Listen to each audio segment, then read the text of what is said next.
Hello students, welcome to you all in this video. So students, this is the fourth part of the chapter electoral politics. तो विद्यार्थियों, ये जो electoral politics था आपका chapter, उसका ये चौथा भाग है. So in this chapter we will study about the what makes elections in India democratic, यानी कि कौन सी चीज़ें हैं जो भारत में जो चुनाव होते हैं उन्हें लोकतांत्रिक बनाते हैं. So let's start. So students, we get to read a lot about unfair practices in elections. तो देखिए, हम काफ़ी पढ़ चुके हैं जो अनफेयर प्रैक्टिसेस होती हैं, क्रियाकलाप होते हैं चुनाव के दौरान. Newspapers and televisions reports often refer to such allegations. और इसी तरह के जो आरोप होते हैं वो हमें सुनाई देते हैं न्यूज़पेपर्स में और टेलीविजन्स में. Most of these reports are about the following. और जो ये रिपोर्ट्स होती हैं, कुछ रिपोर्ट्स हम यहाँ पर देख सकते हैं उदाहरण के लिए, जैसे inclusion of false names and exclusion of genuine names in the voter list. कई बार क्या होता है कि देखिए, जो वोटर लिस्ट होती है उसमें कुछ ऐसे लोगों के नाम होते हैं जो होते नहीं हैं असल में, and exclusion of genuine name, यानी और कई ऐसे वास्तविक लोग होते हैं जिनके नाम ही गायब होते हैं वोटर लिस्ट से. तो कई बार ऐसा भी सुनाई देता है.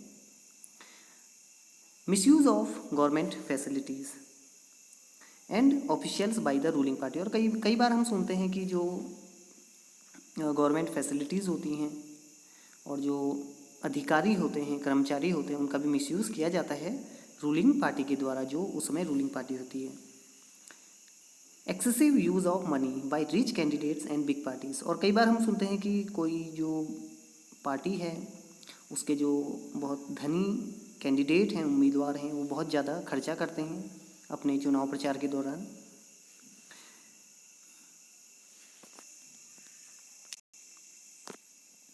Next, intimidation of voters and rigging of the polling day. देखिए, क्या होता है, कई बार जो वोटर्स होते हैं उन्हें धमकी दी जाती है, and rigging on the polling day. और जो पोलिंग डे होता है, जिस दिन वोट पड़ते हैं, उस दिन जो हेराफेरी होती है वो भी हमें कई बार सुनाई देती है. ये सारी चीज़ें हमें न्यूज़पेपर्स और टेलीविजन्स में के माध्यम से पता चलती हैं. Many of the reports are correct. देखिए, कई रिपोर्ट्स करेक्ट होती हैं, सत्य होती हैं. We feel unhappy when we read or see such reports. तो देखिए, ये सुनकर और ऐसी न्यूज़ें पढ़ के खुशी तो नहीं होगी, और वैसा ही हमारे साथ भी होता है. बट फॉर्चुनेटली, लेकिन देखिए भाग्य से क्या है, they are not on a such a scale so as to defeat the very purpose of elections. लेकिन ये जितनी भी चीज़ें होती हैं, माल प्रैक्टिसेस, ये बहुत ज़्यादा नहीं होती हैं. कुछ एक घटनाएं होती हैं, लेकिन इसका जो चुनाव परिणाम होता है, रिजल्ट होता है, उस पर ज़्यादा फर्क नहीं पड़ता. This becomes clear if we ask a basic question, can a party win an election and come to power not because it has popular support but through election malpractices. यानी कि क्या कोई ऐसी पार्टी है जो चुनाव भ्रष्टाचार के आधार पर जीत सकें, या इस तरह के जो मेल प्रैक्टिसेस होती हैं, जो हेरा फेरी और यानी कि ऐसी चीज़ों का प्रयोग जो उचित नहीं माना जाता, उसका प्रयोग करके जीतती हैं, क्या ऐसा होता है? This is a whittle question. Let us clarify carefully examine various aspects of the question. तो चलिए इन सभी क्वेश्चन का जवाब देखते हैं. Independent election commission. देखिए, इंडिया में क्या है, इंडिपेंडेंट यानी एक स्वतंत्र इलेक्शन कमीशन है, जैसे आपकी जुडिशियरी भी है. One simple way to checking whether elections are fair और not is to look at who conducts the election. देखिए, सबसे पहली बात, इलेक्शन फेयर है या नहीं, इसको अगर हम पता लगाना चाहते हैं तो सबसे पहले देखना है कि इन्हें करा कौन रहा है, इन्हें कंडक्ट कौन करवा रहा है. Are they independent of the government.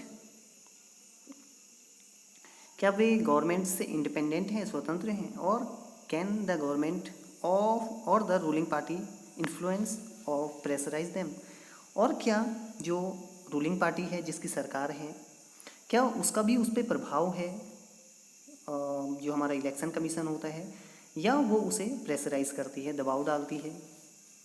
Do they have enough powers to be able to conduct free and fair election, क्या इन्हें पूरी तरह से स्वतंत्र रूप से और साफ सुथरे ढंग से चुनाव करवाने के अधिकार मिले हुए हैं? Do they actually use this powers, और क्या वे सही तरीके से इन शक्तियों का प्रयोग करते हैं? The answer to all these questions is quite positive for our country, और ये सभी जो क्वेश्चंस थे ऊपर, उनका जो आंसर है वो काफ़ी सकारात्मक है, पॉजिटिव है हमारी कंट्री के लिए, हमारे देश के लिए। In our country elections are conducted by an independent and very powerful election commission.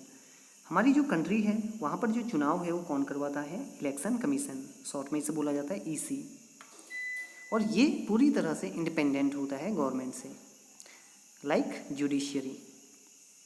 It enjoys the same kinds of independence. So students, जो इलेक्शन कमीशन होता है जुडिशियरी की तरह ये एक स्वतंत्र विभाग होता है। चीफ इलेक्शन कमिश्नर, जिसे बोला जाता है सीईसी शॉर्ट फॉर्म में, is appointed by the president of India. तो जो चीफ इलेक्शन कमिश्नर होता है इसे कौन अपॉइंट करते हैं? प्रेसिडेंट ऑफ इंडिया, भारत के राष्ट्रपति अपॉइंट करते हैं। But once appointed the chief election commissioner is not answerable to the president or the government. लेकिन एक बार नियुक्त हो जाने के बाद जो चीफ इलेक्शन कमिश्नर होते हैं वो तो ना तो राष्ट्रपति और ना जो रूलिंग पार्टी होती है गवर्नमेंट उसके प्रति जवाबदेह नहीं होते हैं, वो इंडिपेंडेंट होते हैं। Even if the ruling party और the government does not like what the commission does, it is virtually impossible for it to remove the CEC, chief election commissioner. तो देखिए, जो इलेक्शन कमिश्नर होते हैं पूरी तरह से उनके पास पावर्स होती हैं इलेक्शन से संबंधित, और वो किसी भी तरह के जवाब दे नहीं होते हैं सरकार के प्रति और राष्ट्रपति के प्रति, और इन्हें देखिए हटाना भी लगभग इम्पॉसिबल होता है, असंभव ही होता है। Very few election commissions in the world have such wide ranging powers as the election commission in India. देखो, जो इंडिया में इलेक्शन कमीशन है, अगर देखें पूरे विश्व में, उसे बहुत ज़्यादा पावर्स मिली हुई हैं। अब आइए जानते हैं, let's look at the powers of the election commission of India. इसके पास क्या क्या पावर्स हैं? Election commission takes decision on every aspect of conduct and control of elections from the announcement of the elections to the declaration of results। तो देखिए, जब elections का announcement होता है, घोषणा हो जाती है कि इलेक्शन की जो डेट्स हैं कब से हैं और कब होंगे, और इसका रिजल्ट, तो देखिए इसके पूरे जो भी पावर्स होती हैं इसे कंडक्ट करवाने की, रूल्स फॉलो करवाने की, वो सारी पावर्स किसके पास होती हैं? इलेक्शन कमीशन के पास। It implements the code of conduct, और ये कोड ऑफ कंडक्ट लगाते हैं, आचार संहिता आपने नाम सुना होगा, एंड पनिशेस एनी कैंडिडेट और पार्टी दैट वायलेट्स इट। और देखिए, इलेक्शन कमीशन जो होता है उन्हें पावर होती है कि कोई भी कैंडिडेट अगर कोड ऑफ कंडक्ट इसे वायलेट कर रहा है तो उसे सज़ा देने की इसे पूरी तरह से आज़ादी और पावर होती है। ड्यूरिंग द इलेक्शन पीरियड, अब जब इलेक्शन होते हैं उस दौरान क्या होता है? EC can election commission can order the government to follow some guidelines. तो ये गवर्नमेंट को भी आदेश दे सकता है कि उन्हें कौन कौन सी जो गाइडलाइंस हैं, दिशा निर्देश हैं, वो फॉलो करने हैं। To prevent use and misuse of government power to enhance its chance to win elections, ताकि जो गवर्नमेंट है वो अपनी पावर का यूज़ ना कर पाए चुनाव जीतने के लिए। और to transfer some government officials, और कुछ गवर्नमेंट ऑफिशियल का ट्रांसफ़र न कर दे। When on election duty, government officers work under the control of the EC. तो देखिए, जब इलेक्शन ड्यूटी लगती है, आपने देखा होगा कई जो सरकारी कर्मचारी हैं उनकी भी इलेक्शन ड्यूटी लगती है, तो उस समय देखिए government officers work under the control of election commission and not the government. उस समय जो ऑफिसर्स होते हैं, गवर्नमेंट के ऑफिसर्स होते हैं, अधिकारी होते हैं, उनका जो भी कार्य होता है चुनाव से संबंधित, चुनावी ड्यूटी के संबंधित, उस पे सारा कंट्रोल रहता है इलेक्शन कमीशन का, ना कि गवर्नमेंट का। बाकी समय तो गवर्नमेंट का कंट्रोल रहता है, लेकिन इलेक्शन ड्यूटी के दौरान ये सारी पावर्स मिल जाती हैं इलेक्शन कमीशन को। इन द लास्ट 25 ईयर्स और सो, अगर बात करें 25 साल या उससे पहले, द इलेक्शन कमीशन है begun to exercise all its power and even expand it. तो कई बार इन्होंने अपनी पावर्स यूज़ की हैं और उसे बढ़ाया है। It is very common now for the election commission to reprimand the government and administration for their lapses. When election officials come to the opinion that polling was not fair in some booths or even an entire constituency, they order a repoll. तो देखिए, जो election commission होता है वो सरकार को फटकार भी लगा सकते हैं अगर कोई गलती हो सरकार से भी।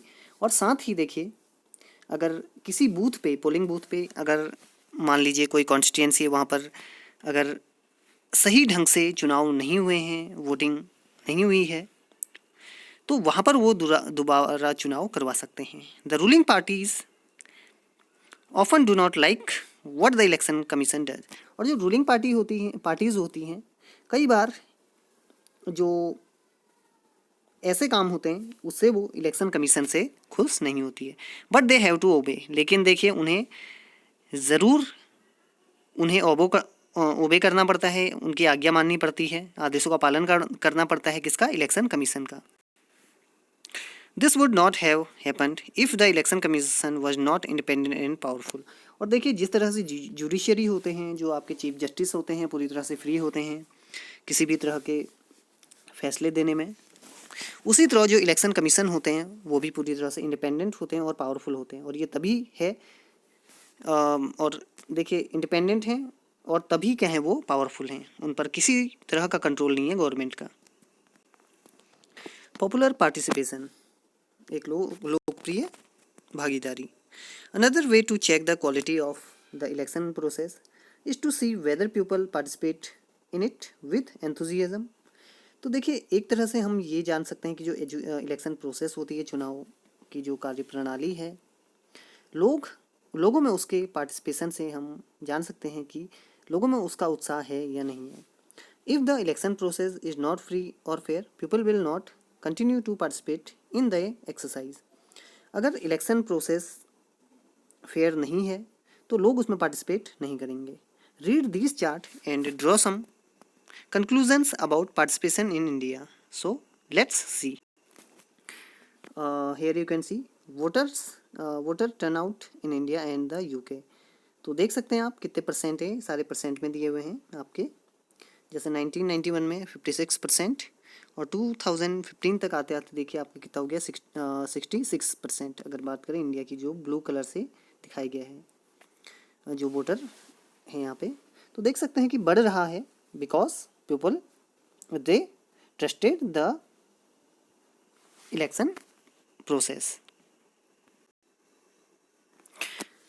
Number 1, people participation in election is usually measured by the voter turnout figures. तो अभी जैसा आपने देखा था ये figure, turnout indicates the percent of eligible voters who actually cast their votes यानी कि इससे हमें पता चलता है कि जो भी एलिजिबल, जो योग्य वोटर्स हैं, मतदाता हैं, जो वोट देते हैं, उनके यहाँ पर हमें पता चलता है उनकी संख्या का। ओवर द लास्ट 50 ईयर्स, अगर बात करें अंतिम जो 50 साल हैं, the turnout in Europe and north America has declined. जो यूरोप और नॉर्थ अमेरिका है वहाँ तो डिक्लाइन हुआ है, घटा है। इन India the turnout has either remained stable और एक्चुअली गॉन अप। लेकिन इंडिया में क्या है, यहाँ पर देखिए जो टर्नआउट है टोटल वोटिंग का, या तो वो स्टेबल रहा है या फिर ऊपर उठा है, यानी कि कम नहीं हुआ है। So let's see in the second figure. In India the poor, illiterate and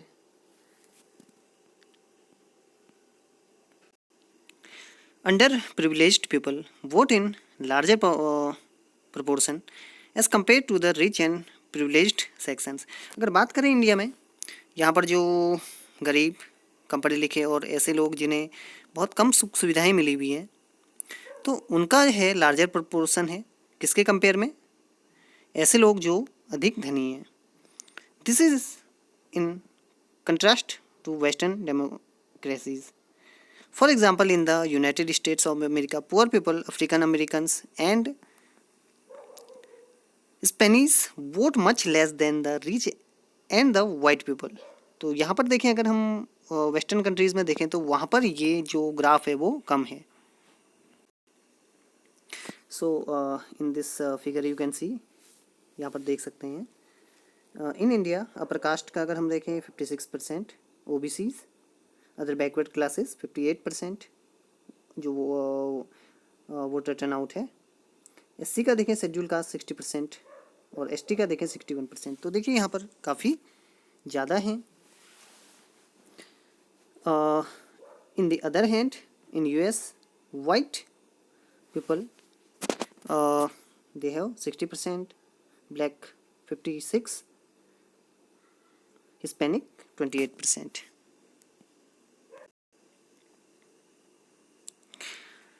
Number 3, common people in India attach a lot of importance to elections. तो देखिए यहाँ पर जो कॉमन पीपल हैं, सामान्य लोग हैं, वो काफ़ी महत्वपूर्ण तरीके से इससे अटैच हुए हैं। They feel that through elections they can bring pressure on political parties to adopt policies and programmes favourable to them. यहाँ पर देखिए लोग सोचते हैं, और सोचना भी सही है, कि वे इलेक्शन में पार्टिसिपेट करके, भाग लेकर जो पॉलिटिकल पार्टीज़ हैं उनको प्रेशराइज कर सकती हैं, ताकि वे उनके अकॉर्डिंग जो फेवरेबल उनके प्रोग्राम्स हैं वो पा सकें, और जो गवर्नमेंट बने उनकी, वो उनके अकॉर्डिंग काम करें।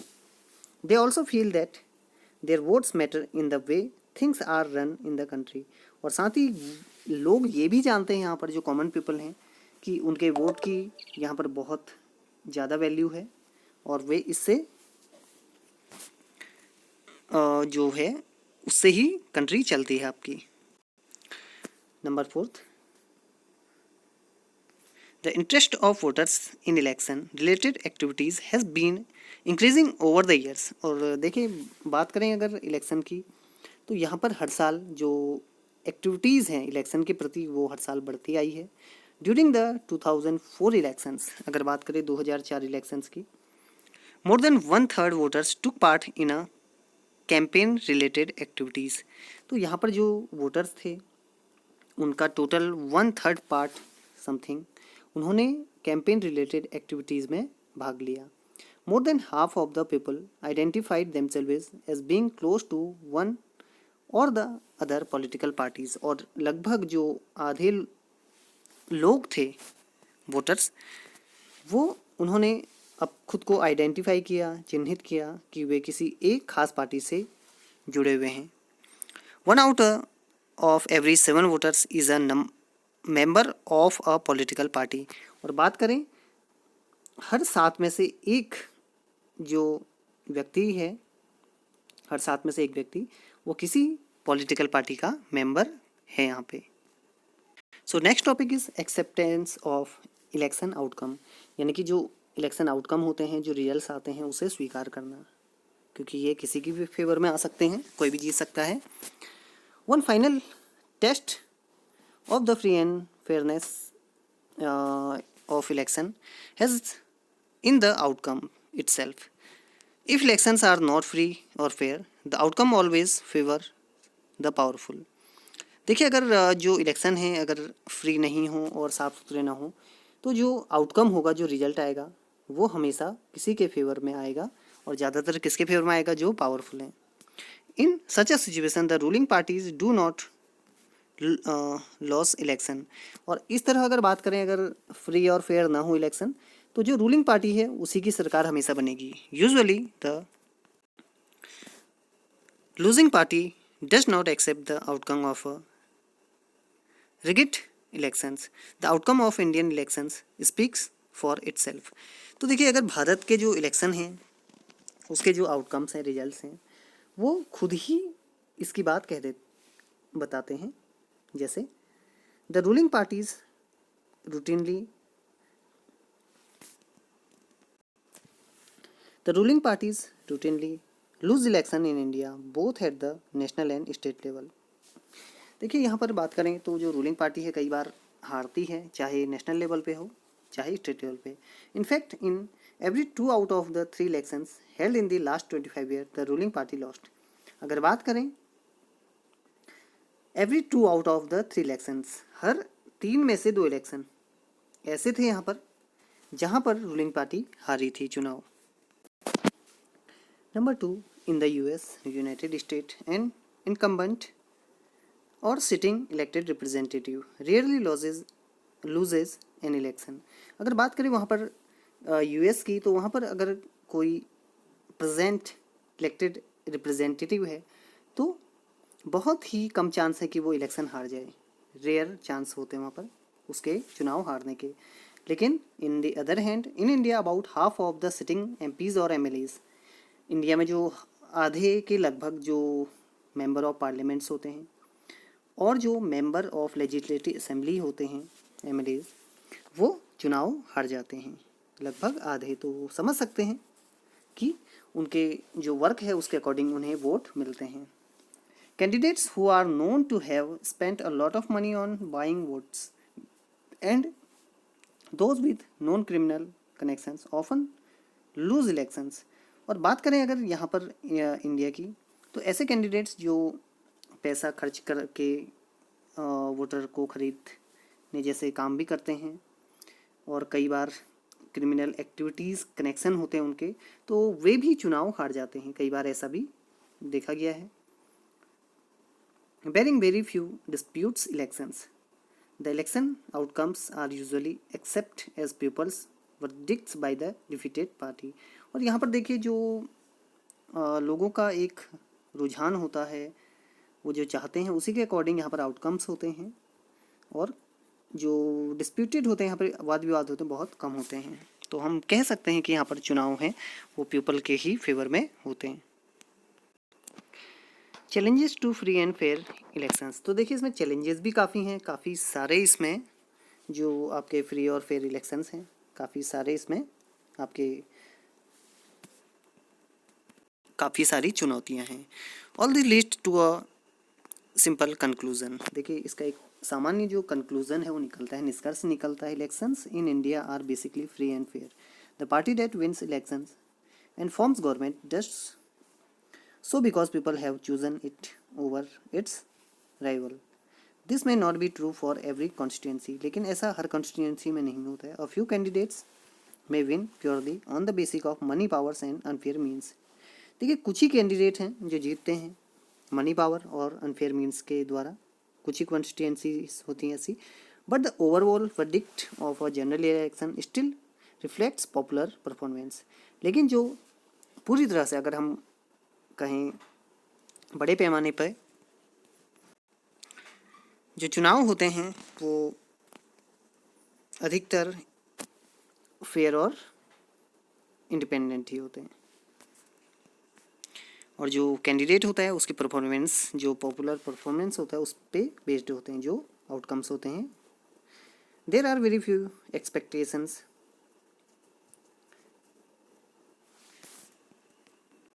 exceptions to this rule in the last 60 years in our country. This is what makes Indian elections democratic. All these things makes Indian elections democratic. और यही चीज़ें क्या है जो भारतीय चुनाव हैं उन्हें डेमोक्रेटिक लोकतांत्रिक बनाते हैं. Yet the picture look different if we ask deeper question. Are people's performance based on real knowledge?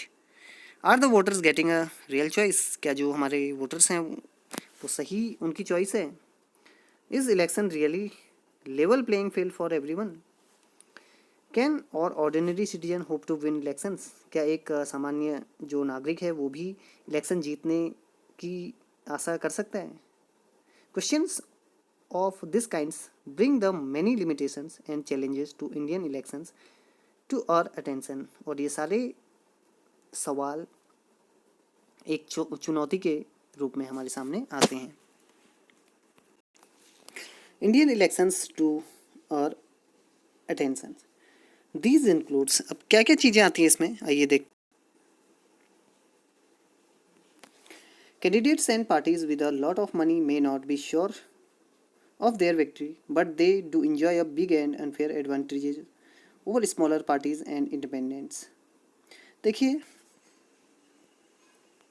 ऐसे कैंडिडेट जो बहुत ज़्यादा पावरफुल हैं और बहुत ज़्यादा रिच हैं, तो देखिए उनके जो चुनाव जीतने के जो चांसेस हैं वो इंडेफिनिट हैं, निश्चित तौर पे कह नहीं सकते हैं, लेकिन जो पावर्स होती हैं और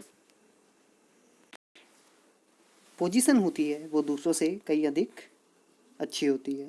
इन some parts of country candidate with criminal connection have been able to push others out of the electoral race and to secure tickets from the major parties.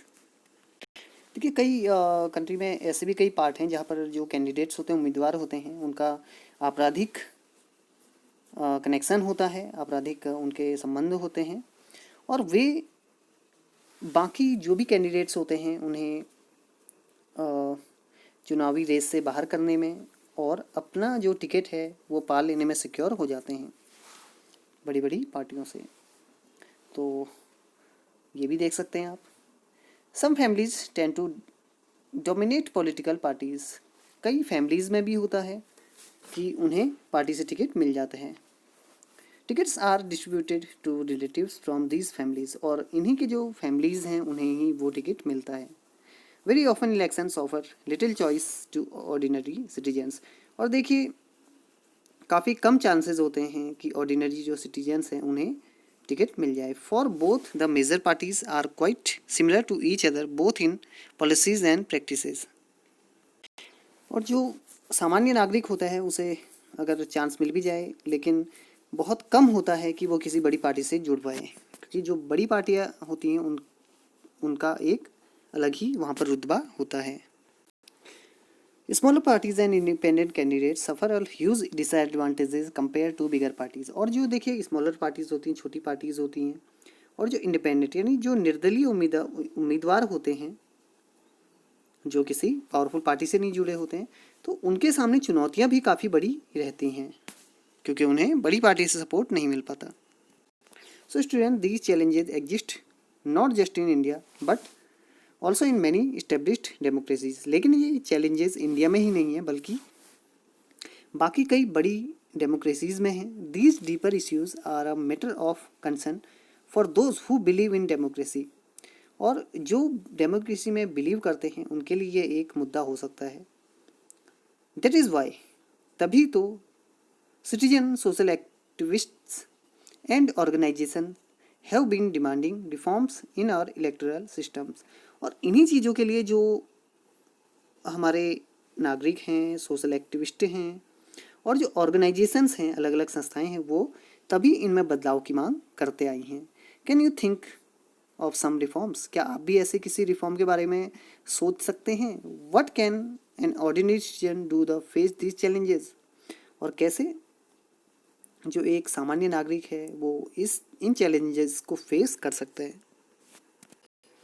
So students, this chapter ends here. I hope you understood it well. So in the next part, we will discuss about of the questions of this chapter. Till then, bye.